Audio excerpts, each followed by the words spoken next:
Welcome to Stories After Midnight. Today we're going to be reading Since We Moved to Our New House, My Girlfriend Thinks We Are Being Watched by Aromatic Advisor 9197 from Reddit. I hope you enjoy this story, and a huge shout out to my patrons for helping make this episode possible. Let's get started. It all started when I bought my first ever house. I was in my late 20s, so you can imagine how happy I was. It was a beautiful house in the suburbs. The outside walls were made of exposed brick, something I personally liked a lot. And there was plenty of space, 2 bedrooms, and both of them with double beds, a modern kitchen, a big living room, 2 bathrooms, a basement, and an attic. My girlfriend at the time was uncertain about whether she would move in with me or not, since she'd have to quit her job. I found this house on Facebook at a surprisingly cheap price, but since it looked good, I didn't think much before sending a message to the realtor. We visited the house a few days later, and I was certain about buying it even before entering. The realtor was nice to me and showed me around, telling me all about the inside of the house. He asked me a few questions like if I'd lived alone, if I had children, if I was new in town. It seemed a little too personal, but I thought he was just making conversation. The house was furnished, and so I asked if I'd have to pay for all the furniture, but he told me that the previous owners left it behind after a divorce, and the laziness to decide who takes what. I hope to achieve this level of richness someday. The basement was kinda small and had a bunch of old things like empty food cans on a metal shelf and boxes filled with school books. The realtor told me about a mouse and spider infestation down here, and how none of the owners ever managed to fix it. I didn't care at all and doubted I'd even come down here. When we got upstairs, I noticed something. There were cameras around the house. I asked the realtor about it, and he assured me the cameras never worked and were installed by one of the first residents who had 3 kids. Again, I didn't mind, especially when he pointed to some cut and bare wires hanging from the cameras. I ended up buying it and even received a first house discount, as the realtor called. I was so happy. I quickly brought some of the furniture I had at my parents' house and moved here. My girlfriend ended up joining me after some weeks, and that looked like the perfect house to start a family in. We were loving the experience of living together. She'd make us lunch, I'd make us dinner. We had a good sleep every night. When we lived with our parents, both of us had single beds, which made sleeping together kind of uncomfortable, and made our own rules. Everything was lovely. Until our 3rd week of living there. My girlfriend woke up in the middle of the night saying she heard a noise downstairs. I got up and lit our bedroom light, trying to calm her down. She was positive she heard something that sounded like a knock on a window. Me, as the supportive boyfriend, got downstairs to prove her that there was nothing to worry about. It was a tree branch. I started laughing and even took a video of the sound it made. I showed her that she didn't need to be paranoid, and that I'd always protect her, even from a tree branch. I caressed her head until we both fell asleep. I knew nothing was up, but for some reason, I felt that she kept trying to convince me that it wasn't just a tree branch. After that night, some of my things started to go missing, like a single sock, some ties, my deodorant, and even some of my underwear. I knew she was the one hiding them, so I didn't say anything, because if I looked concerned, she'd win this little game. Another night, my girlfriend woke me up, but this time she heard footsteps nearby our bedroom. I told her it was nothing, but she insisted. I, again, got up and opened our bedroom door. Nothing was there, but after I showed her the empty corridor, we both heard footsteps coming from the first floor. She started screaming and crying and even hid under the bed. I locked our door and quickly got downstairs, turning all the lights on and examining every part of the house. Again, I found nothing. I got upstairs and asked her what was that all about. She ended up confessing when she was a child, 3 men broke into her house and kept her whole family hostage, while they stole a bunch of things and even threatened to kill them if they didn't shut up. One of the men held a gun to my girlfriend's head. That's where all the trauma comes from. I held her close and promised that this would never happen to us. The next day I called a locksmith to install 2 more locks in the front and back door, an alarm system to warn us if anyone came nearby the house, and even put bars in every window to prevent anyone from breaking in. All of this made my girlfriend feel safer, and it showed. I think everything went clean after I installed all of that. Some things kept going missing, but I was probably being inattentive. Since my girlfriend stopped listening to things outside the house at night, she's a lot more happy and hopeful about starting our family in this house. I love her so much. We went to the basement to inspect if there was anything we could turn that room into, because it was actually kind of cozy. We only had to throw some things away, like the food and the boxes. She said I could do some kind of man cave since I love playing video games, but I suggested a playroom to our future kids, and she loved the idea. She kissed me on the lips and told me about how excited she was. On that day, I knew I had to make her my wife as soon as possible. I bought the engagement rings and hid the little box they came in inside of a teddy bear I bought my girlfriend on a trip to Paris. It had a zipper on its back, so I just hid the little box inside the foam and put it back to its place. I waited a few days to propose because I wanted to make something impressive, like go on a trip with her or take her to the restaurant we met. I think 2 weeks have passed since I bought the rings. Me and my girlfriend were chilling on the couch, almost getting to the finale of Game of Thrones, and I was sleepy as hell.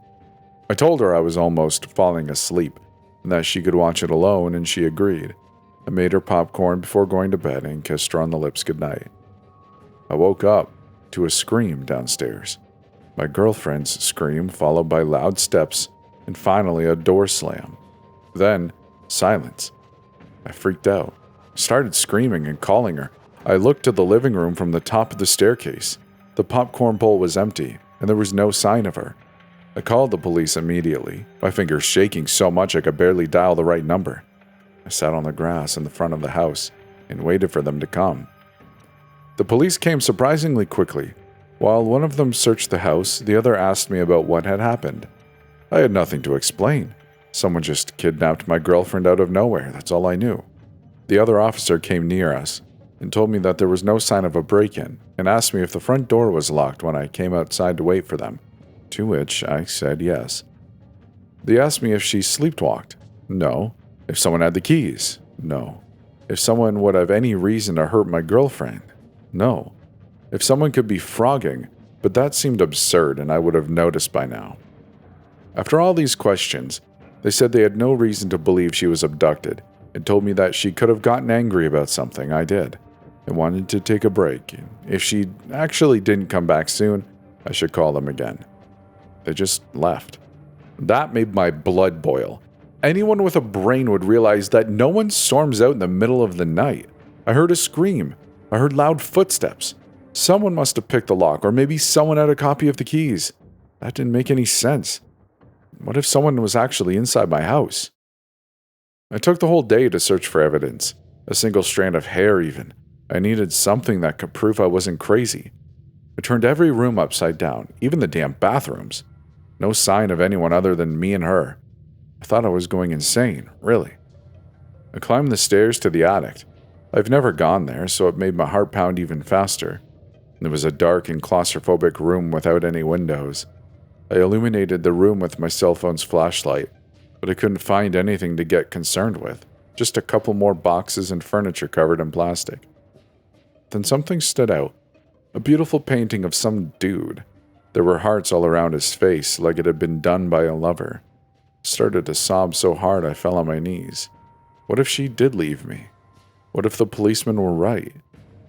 I got out of the attic and went to the living room once again. I fell on the couch, defeated. I looked at our photographs hanging on the walls, and photo frames at the side of the TV. I got up to reach the teddy bear from Paris and hugged it like it was her. My heart immediately froze. I couldn't feel the ring box. I opened the zipper on its back and noticed the box and the rings were gone. And what the hell? That changed everything. This wasn't just a coincidence. Someone stole the rings, and I'm sure it wasn't her because we talked about it. That gave me the gas to keep searching for her.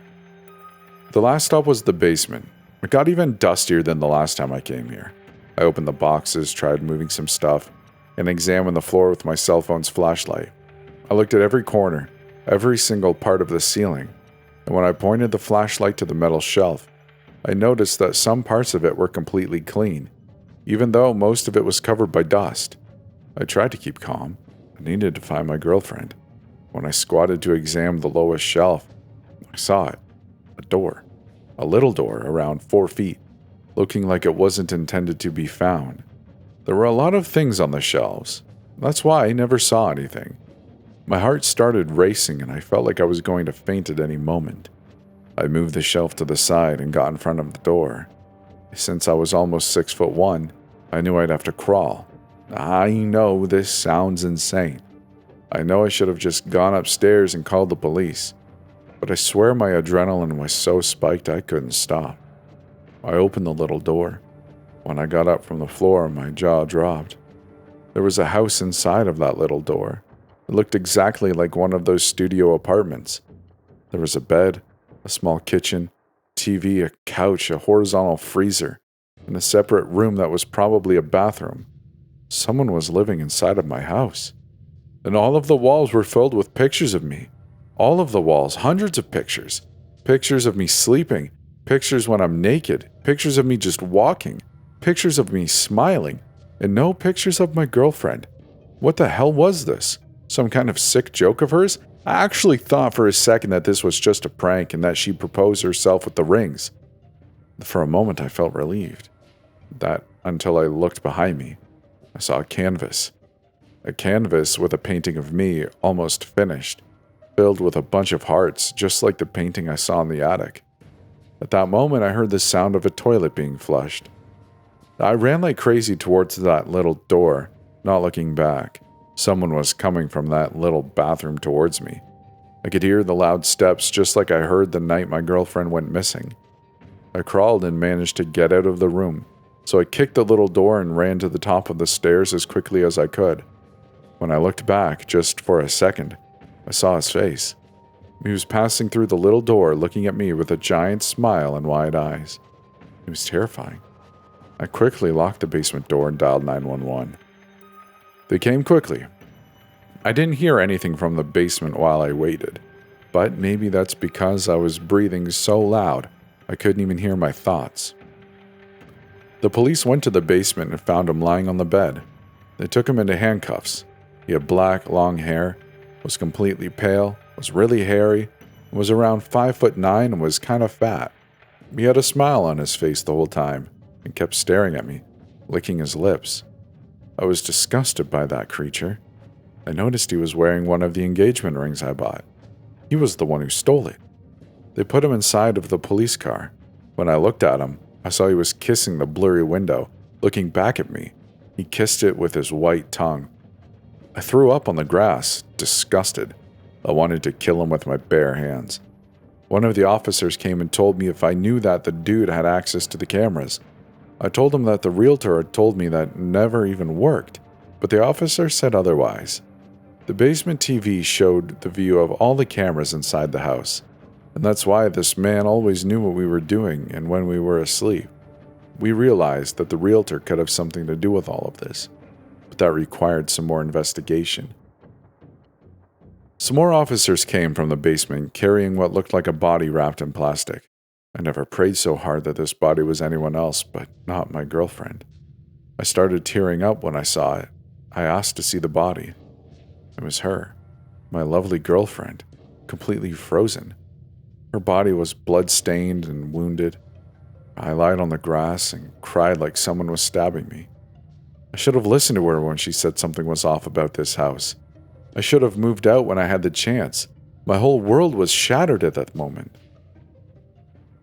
Some time has passed since the incident, and my therapist insisted I should share my story with other people, serving as a way to vent and to warn others, but I want to give this some closure. Turns out this man has done this multiple times. The police found evidence of more than 3 crimes on his part of the basement. He always fell in love with the man and killed the girlfriend or wife, and I sincerely don't know how the police never found him. The killer was presumed dead when he was only 10 years old, apparently died in a car accident with his parents, since the police report said that his brother was the only survivor. He was living there for more than 30 years, and you know who knew about this? The realtor, his own brother. He was the one attracting victims, so that his psycho brother could have some fun. Funny thing is, I didn't even mention that my girlfriend would move in. Does that mean he just wanted to kill me? Seduce me? I have no clue and never will. Also, the realtor ran away when his brother got arrested and is still missing to this day. I still blame myself for it. I still wish I'd done it all differently, so here I am, opening myself to a bunch of strangers online. I only have a few lessons to share with you, and take them seriously. Always suspect good properties at a ridiculously low price, and above all, listen to what your partner has to say. Take them seriously. If I believed what my girlfriend had to say, she could still be here with me. That's the end of the story. Let me know what you thought in the comments below. Whether you're on YouTube or on Spotify, I'm not sure what your options are, but I appreciate you for listening. Thank you for choosing this story. If you're a Patreon member, well, I super appreciate you. Thank you for sticking around. And if you'd like to come join the Discord, it's totally up to you. Appreciate you for listening. Take care now. Bye-bye then.